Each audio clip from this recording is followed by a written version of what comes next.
Then, at the critical moment, he shouts, "Now!" Shortly after sunrise, the trumpets blare. Pompey holds the advantage. 300 cities burned.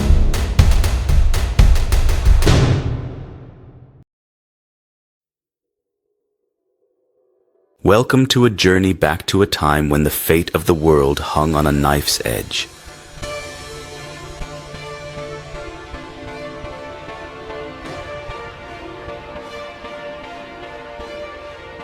It is August 9th, 48 BC, and we find ourselves on a sun-scorched plain in Thessaly, Greece.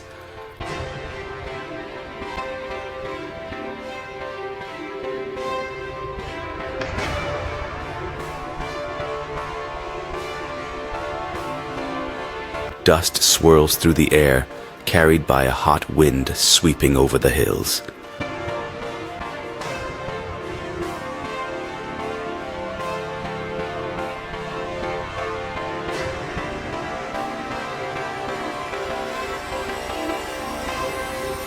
Do you hear the distant clanging of metal?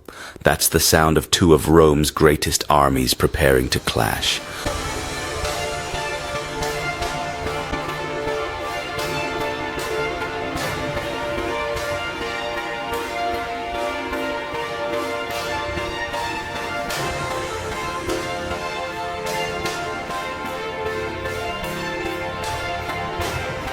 On one side stands Gaius Julius Caesar, a man whose ambition knows no bounds, a charismatic leader who kills with a smile as easily as with a sword.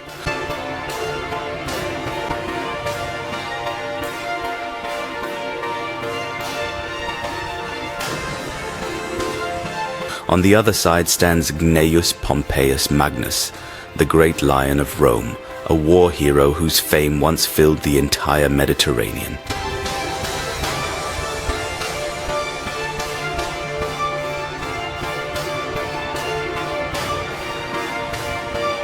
These two men, once friends almost like brothers, are now irreconcilable enemies, ready to sacrifice everything.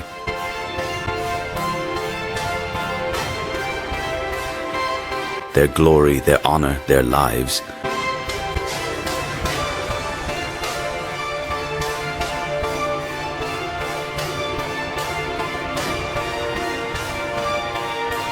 To determine Rome's future.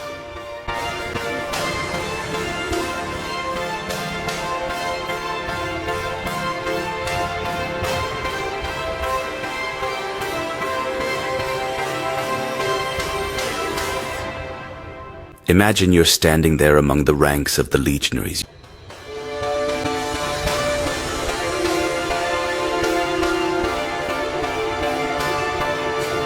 You see the shields gleaming in the sunlight, the spears raised to the sky, and the determined faces of soldiers who know that this day will decide life or death.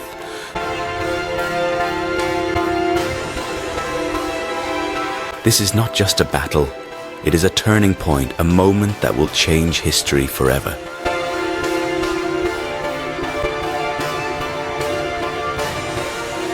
The Roman Republic, once a beacon of order and power, lies in its final gasps.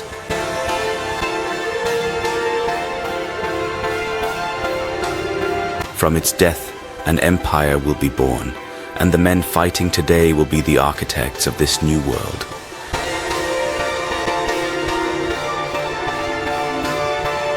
In the next few minutes, we will experience this epic story step by step. We will dive into the world of intrigues that tore Rome apart, into the lives of Caesar and Pompeius, who blazed across the sky of history like comets, and into the bloody day when they clashed.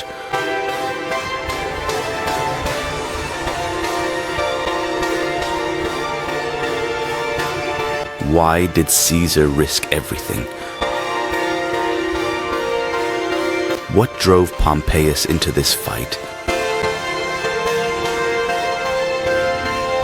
And who was the true victor in the end, not just of the battle, but of history itself?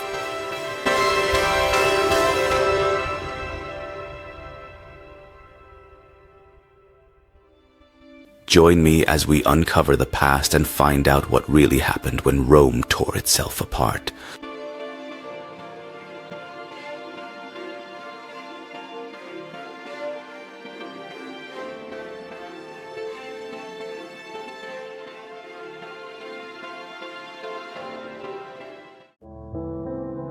Imagine Rome, about 100 years before the Great Civil War, a golden age, some might say.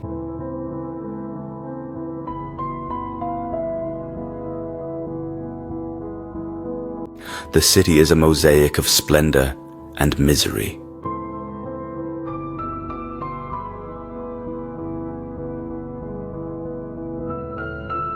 On the Forum, magnificent temples rise, their marble gleaming in the sun, while merchants from across the world sell their goods. Silk from the East, wine from Gaul, spices from Egypt.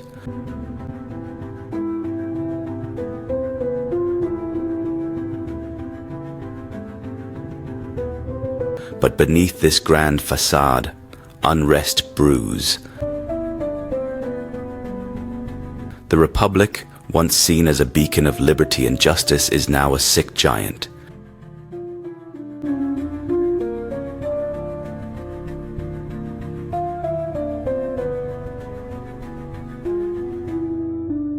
In Rome's streets, the cries of the hungry poor echo, while in the villas atop the Palatine Hill, gold coins flow into the hands of corrupt senators.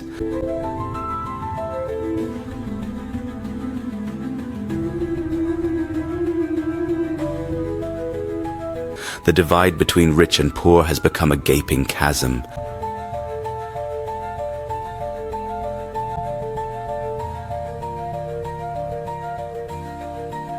So deep it threatens to tear the society apart.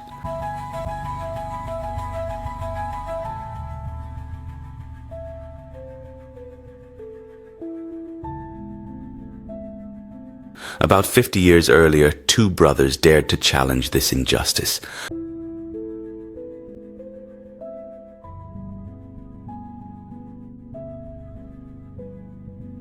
Tiberius and Gaius Gracchus. They were tribunes of the people, men with fire in their eyes and a vision of a fairer Rome.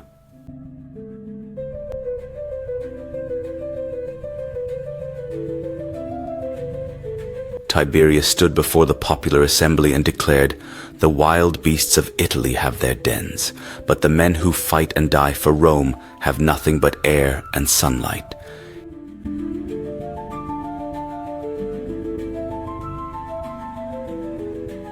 He demanded land reform, land taken from the rich and redistributed to the poor. But the Senate, a council of bitter old men clinging to their power like a treasure, saw him as a threat.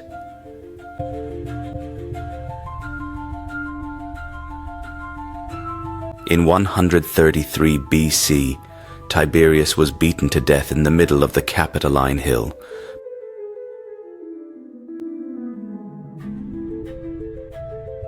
His body was thrown into the Tiber, a grim warning to anyone who dared challenge the established order.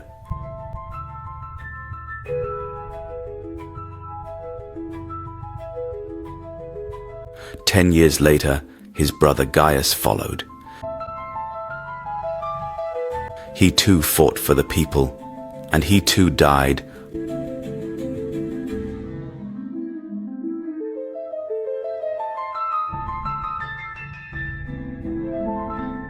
Hunted like an animal until he took his own life.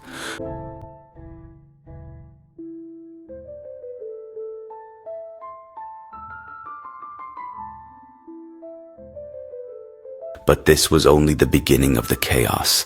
A few decades later, Lucius Cornelius Sulla, a ruthless general, marched on Rome with his legions. An act that shook the Republic to its core.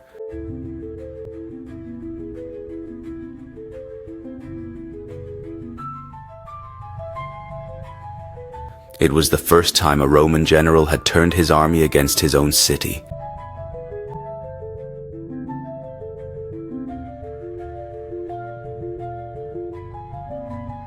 Sulla slaughtered thousands, posted proscription lists naming his enemies, and rewarded his soldiers with the blood money of the fallen.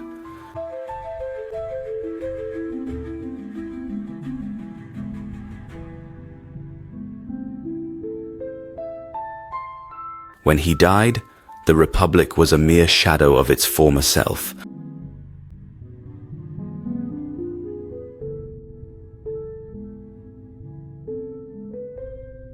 The Senate had lost its authority. The laws were little more than ink on parchment.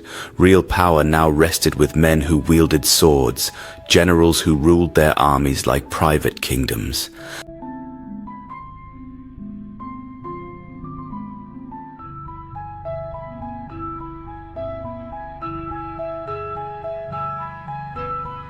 And in the eye of this gathering storm rose two figures who would forever change the fate of Rome.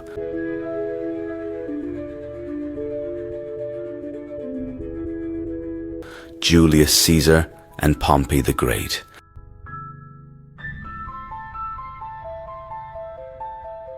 Their story begins not on the battlefield but in the alleys and palaces of Rome, where ambition and the thirst for glory turned allies into rivals.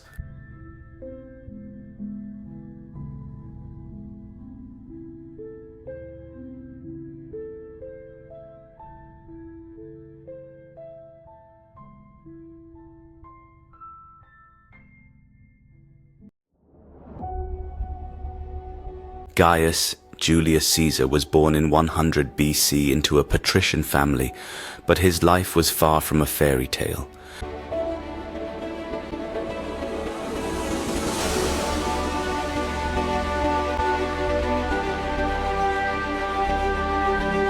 His youth was marked by danger and defiance.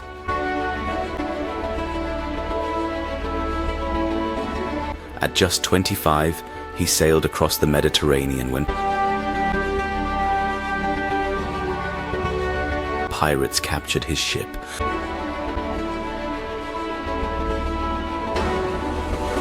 But Caesar was not a man to be intimidated.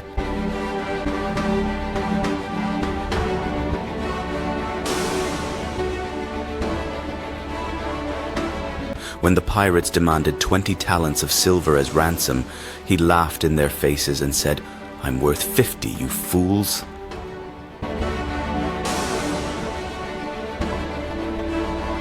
After his release, he proved that his word was worth more than gold. He raised a fleet, hunted down the pirates to their island, captured them, and had them crucified.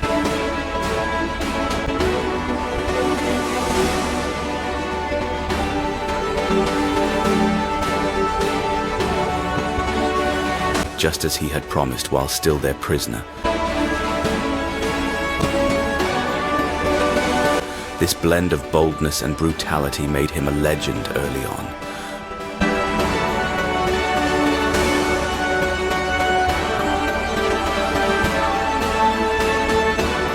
But Caesar was more than an adventurer. He was a political genius.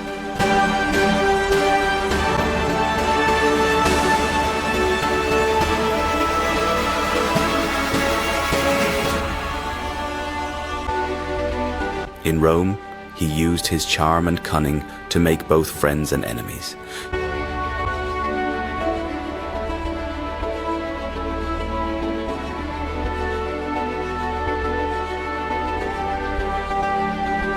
He buried himself in debt to win the people's favor with games and festivals, and in doing so, he won their hearts.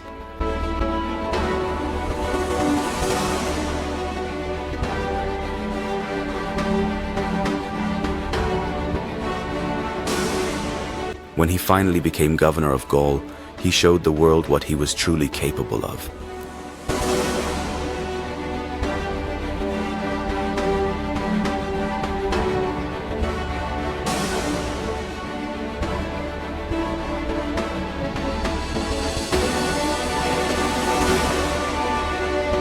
In 9 years, he conquered a territory 3 times the size of Italy. He defeated over 300 tribes,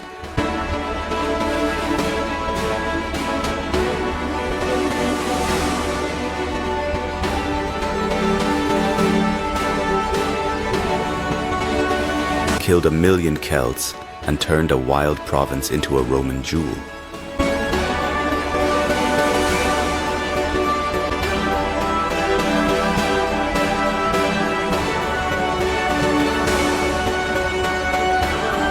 Every one of his victories was celebrated in Rome, and with each celebration the young general's fame soared higher.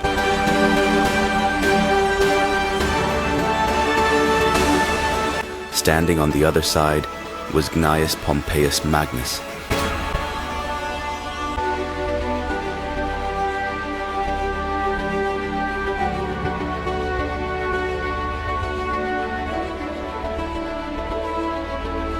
A man hailed as a hero from an early age.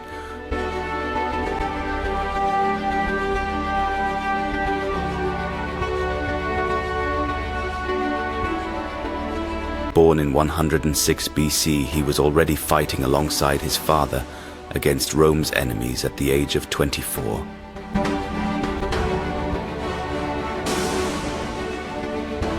When his father died, Pompey inherited not only land, but also an army.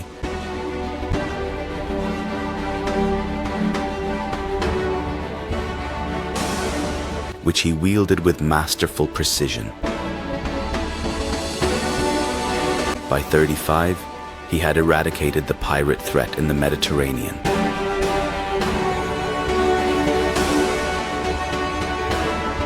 An achievement that earned him the title Magnus the Great. He conquered Syria, defeated kings in the east, and returned to Rome in triumph.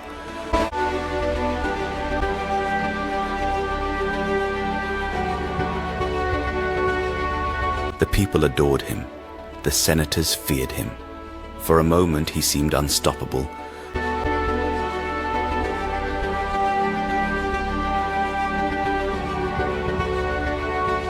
But Pompey had one weakness: jealousy. While he fought for recognition in the Senate, he watched Caesar's rising fame in Gaul, glory that threatened to outshine his own.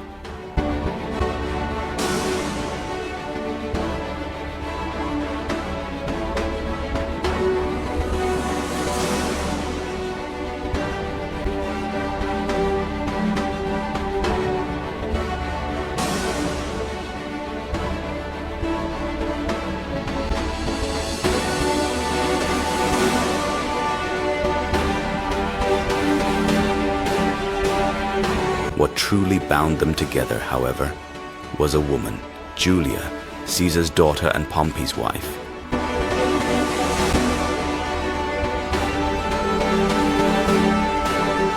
She was beautiful, intelligent, and the living bridge between the two titans. But in 54 BC, she died in childbirth.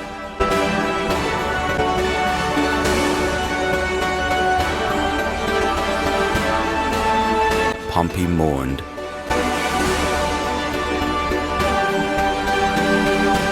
Caesar raged.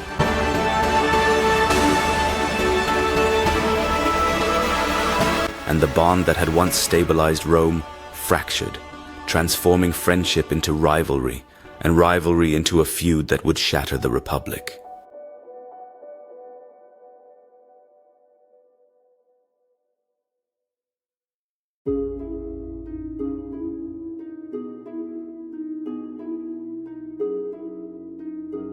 '60 BC. Rome is a powder keg.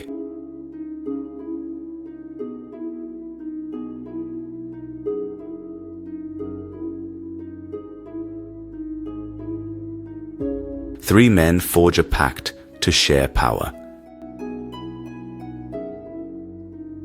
Caesar, the strategist with piercing eyes.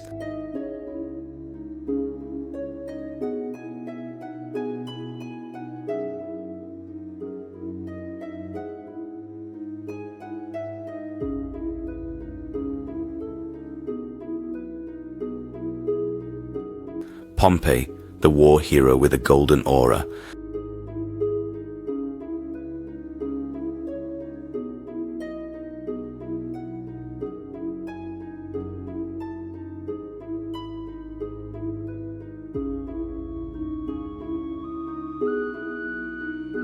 and Crassus the richest man in Rome, whose gold could buy the Senate itself.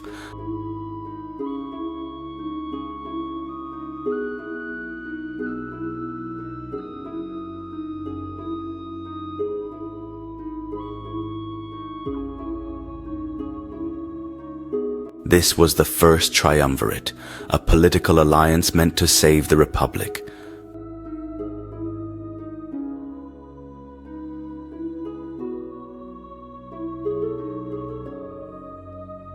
But it was a house of cards.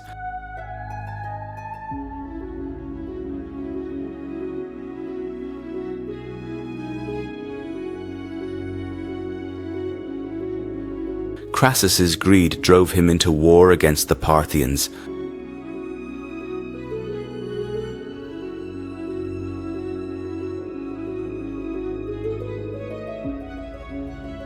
And into death.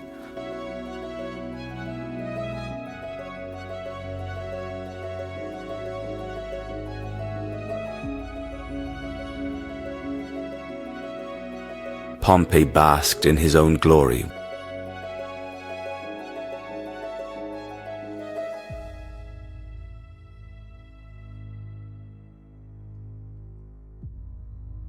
While Caesar conquered Gaul.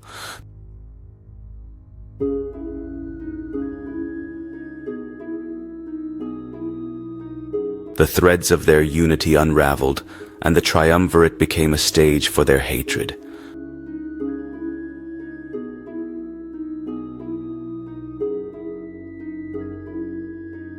An alliance that could have reshaped the world. Instead,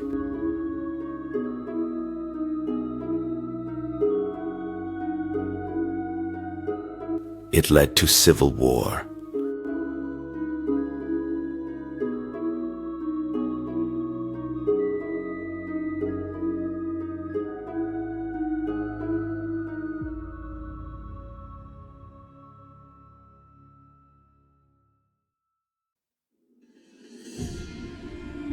'58 BC. Caesar turns his gaze northward.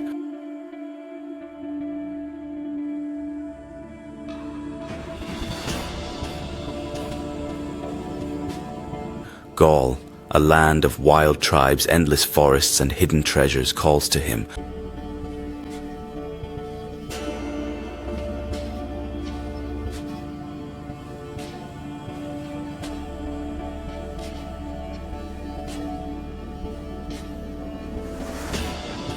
The Senate gives him 1 legion.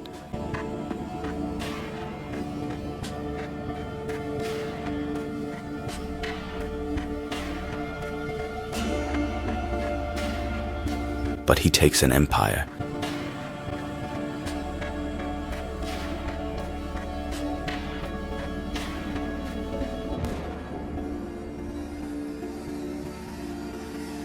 For 8 years he wages war.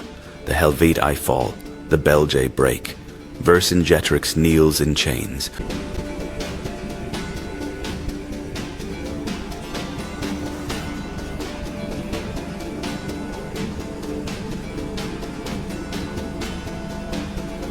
One million Celts die.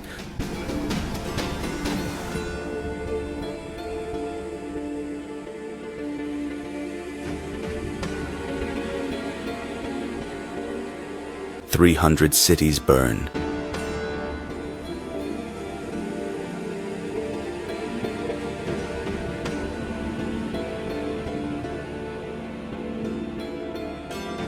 And Rome watches in awe.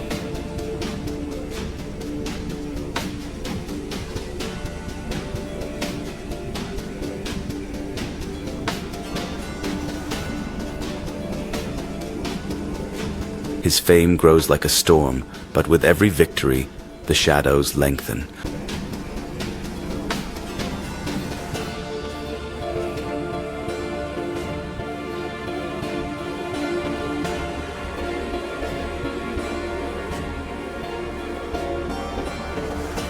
For back in Rome, Pompey watches as Caesar eclipses him.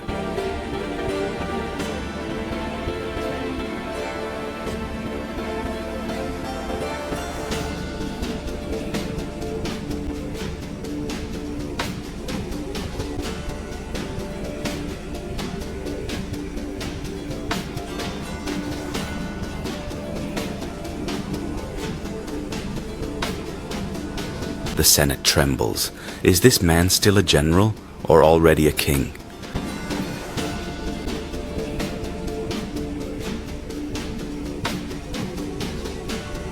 Gaul made him immortal, but it also planted the seeds of hatred that would one day tear Rome apart.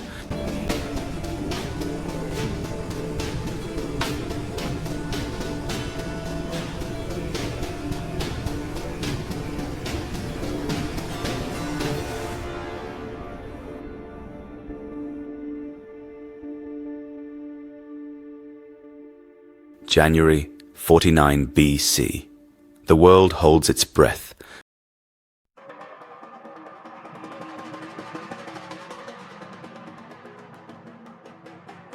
Caesar stands at the banks of the Rubicon, a small river in northern Italy that marks a monumental boundary.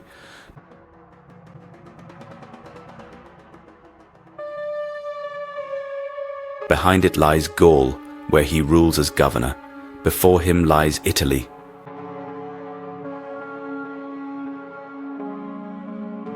And Rome, the city he loves, yet now sees him as an enemy.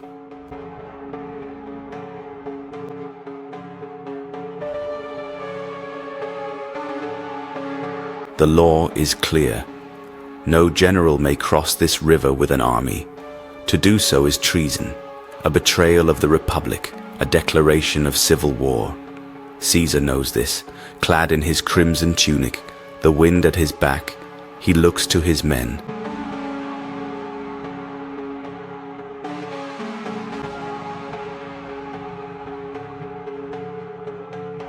The 13th Legion Gemina, veterans who have followed him through fire and frost.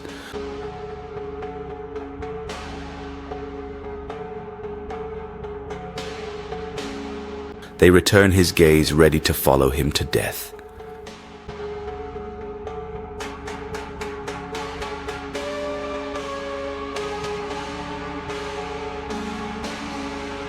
The night is silent.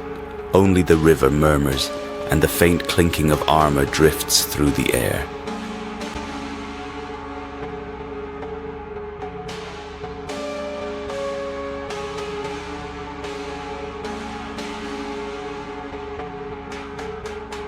Caesar hesitates.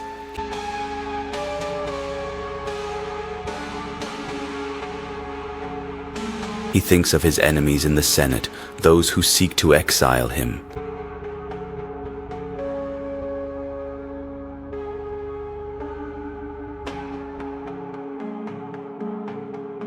He thinks of Pompey, now aligned with them. He thinks of Rome,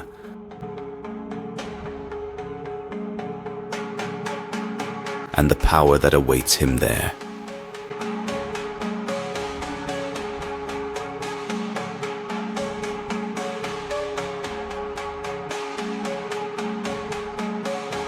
Then, with a deep breath, he utters the words that will change history.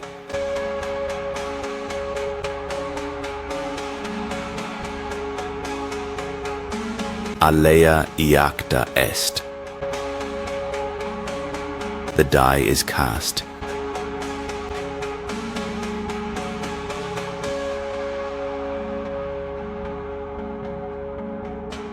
He crosses the river, and with that single step he declares war on the Republic.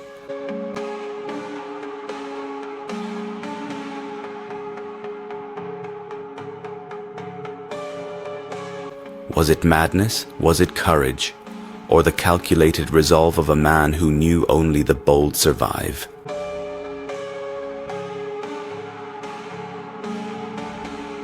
Pompey, who once marched on Rome himself, now plays its defender.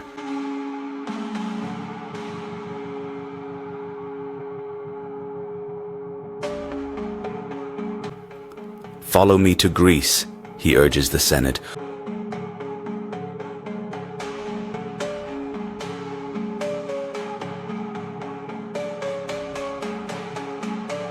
Or Caesar will consume us all. But he underestimates his old ally. Caesar storms through Italy like a tempest.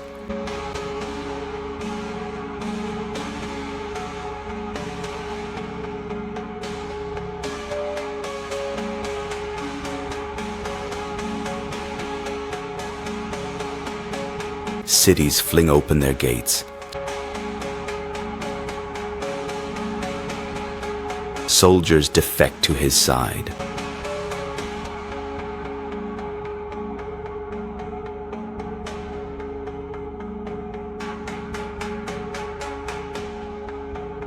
Pompey, unprepared and outmaneuvered, flees across the sea to Dyrrhachium with the Senate in tow.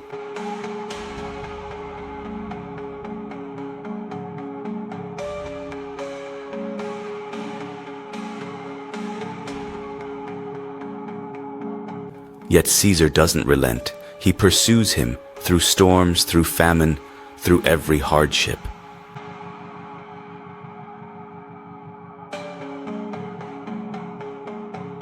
Months later, in August of 48 BC, they finally face one another on the plains of Pharsalus.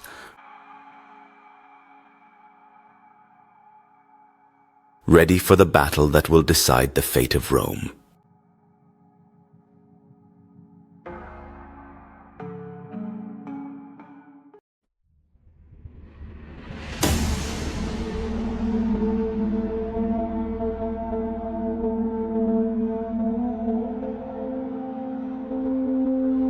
August 9th, 48 BC.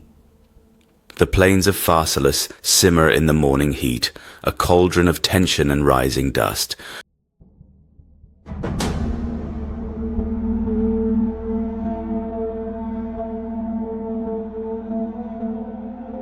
Shortly after sunrise, the trumpets blare. Pompey holds the advantage.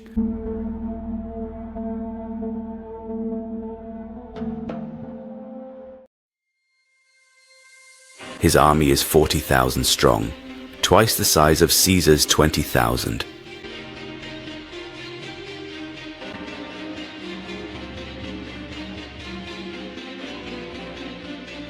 His cavalry, 7,000 riders under the command of Titus Labienus,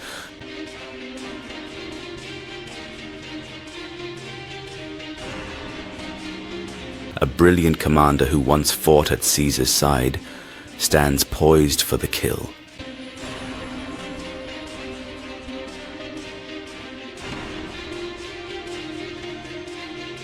Pompey's plan is simple but deadly. His cavalry will sweep Caesar's right flank while his infantry holds the line.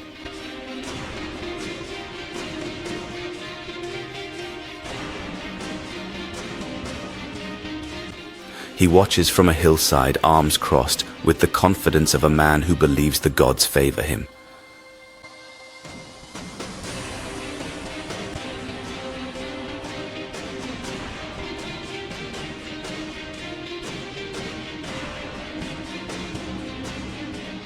But Caesar is not a man easily surprised.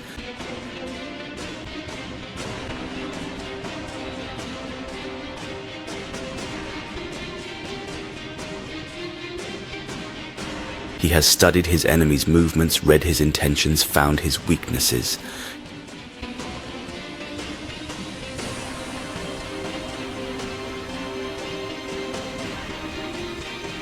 He knows Pompey trusts in his cavalry.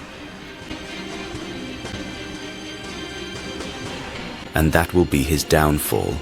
Hidden behind his third line, Caesar conceals 2,000 of his finest men, armed with reinforced spears that gleam like lances.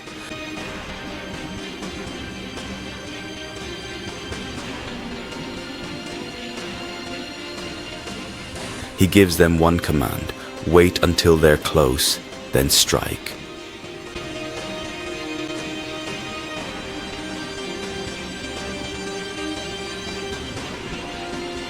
The battle begins. The thunder of hooves fills the air as Labienus's cavalry charges towards Caesar's right flank.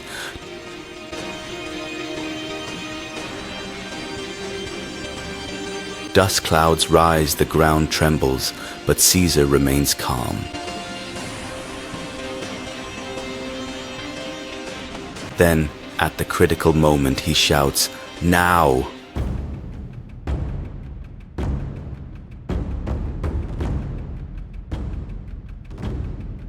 The hidden spearmen leap forward. Their weapons strike horses and riders alike. The charge collapses into chaos. Screams, blood.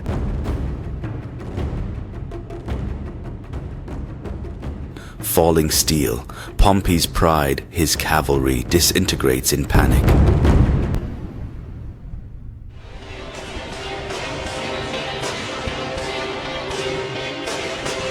Caesar wastes no time. His legions surge forward, crashing through enemy lines like a hammer through wood.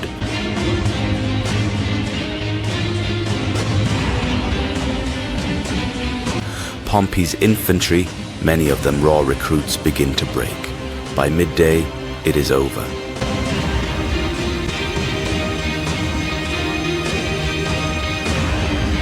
Pompey's army collapses. His men either flee or die. The great general himself rides away from the field, ashen-faced, eyes hollow. He hasn't just lost the battle, he has lost everything.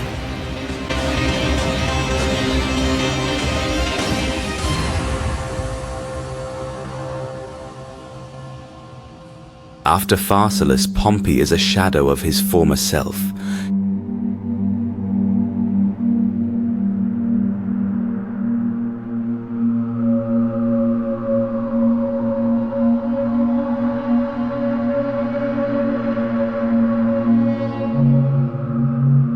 His army shattered, his glory gone.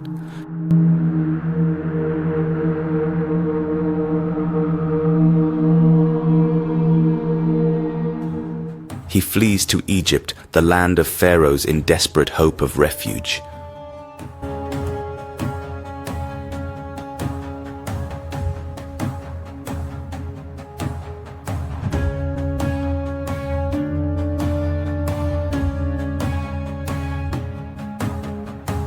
But the world has changed.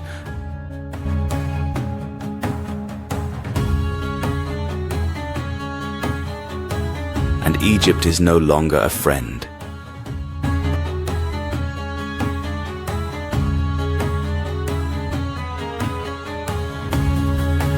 Cleopatra and her brother Ptolemy smell Caesar's rising power.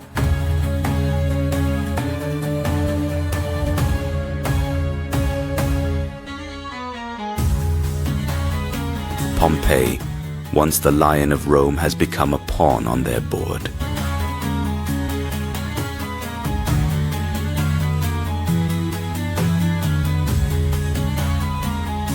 On a small boat, he meets what he believes are his last allies.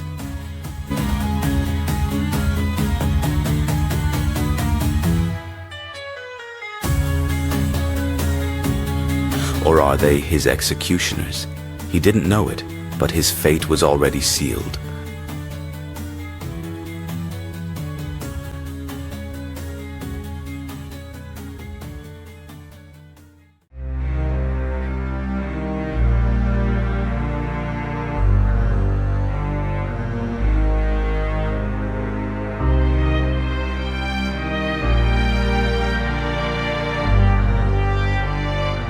The Battle of Pharsalus was not the end.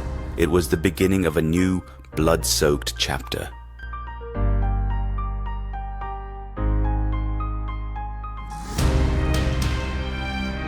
Pompey, defeated and on the run, seeks refuge in Egypt.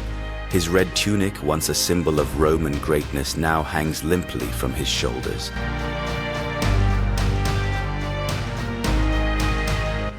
On the shores of Pelusium, he is met by Septimius, a former legionary.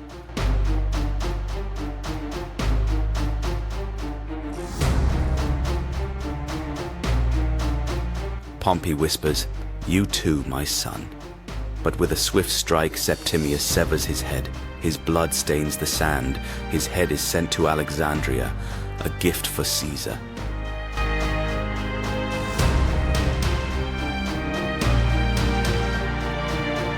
Shortly after Caesar arrives, he sees the head of his old rival. Historians like Plutarch say he weeps.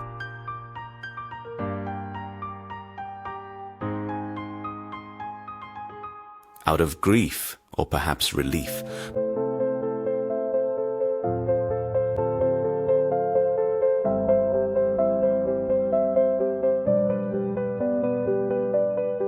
But Pompey's death makes Caesar the undisputed master of Rome. Back in the capital, he declares himself dictator for life.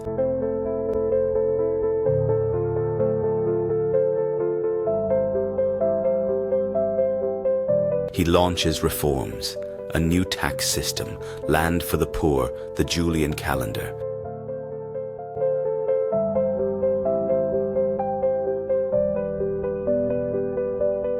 But with power comes envy and fear.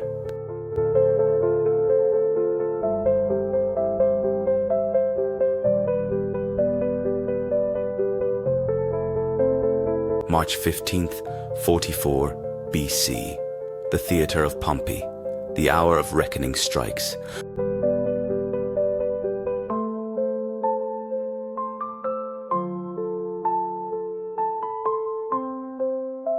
A group of senators led by Brutus and Cassius plot his death.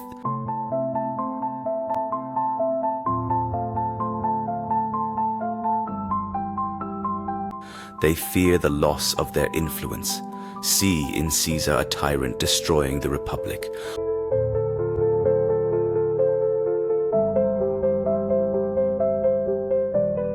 On the Ides of March, they surround him. 23 stab wounds pierce his body.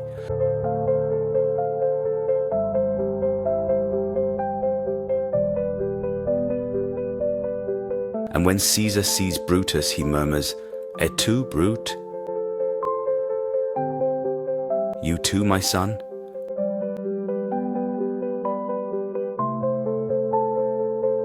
With his final breath, he falls. His blood soaks the marble floor. Chaos erupts. There is no clear successor. Senators and generals fight for power.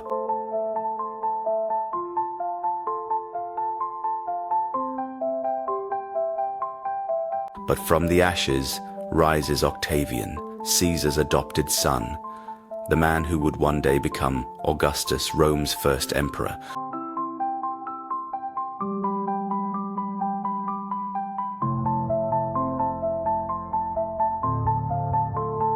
Pharsalus and Caesar's death mark not just an end, but the final collapse of the Roman Republic, a turning point that would reshape the world.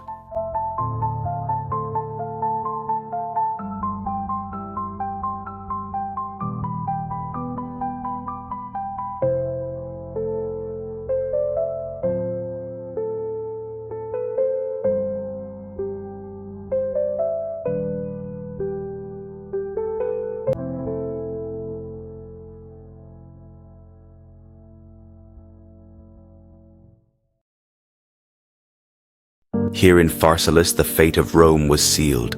Over 2,000 years ago, the Republic died.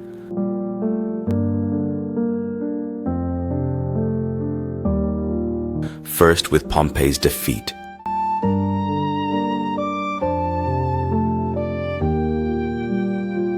Then with Caesar's assassination.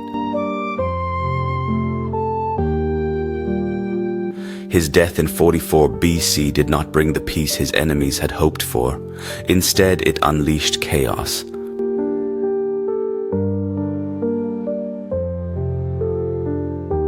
Power struggles, civil wars, and the end of an era.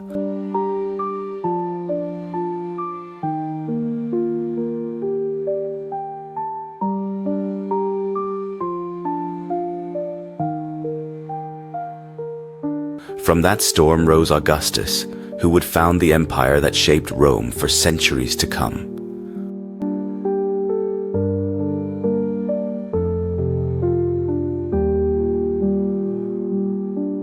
What remains are questions. Was Caesar a visionary or a despot? Could his murder have been prevented, or was it inevitable? And what does this tell us about power? Is it a gift or a curse?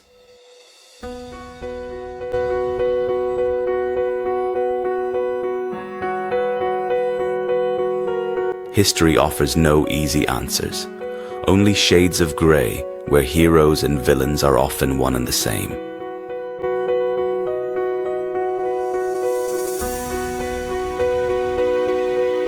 Now it's your turn. Would you have stood with Caesar or followed Brutus? Tell me your thoughts in the comments. Let's talk about it.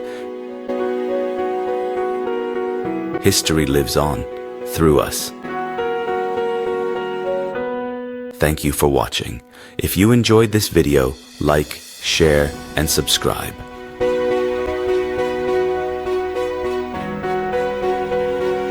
Until next time, the past is closer than we think.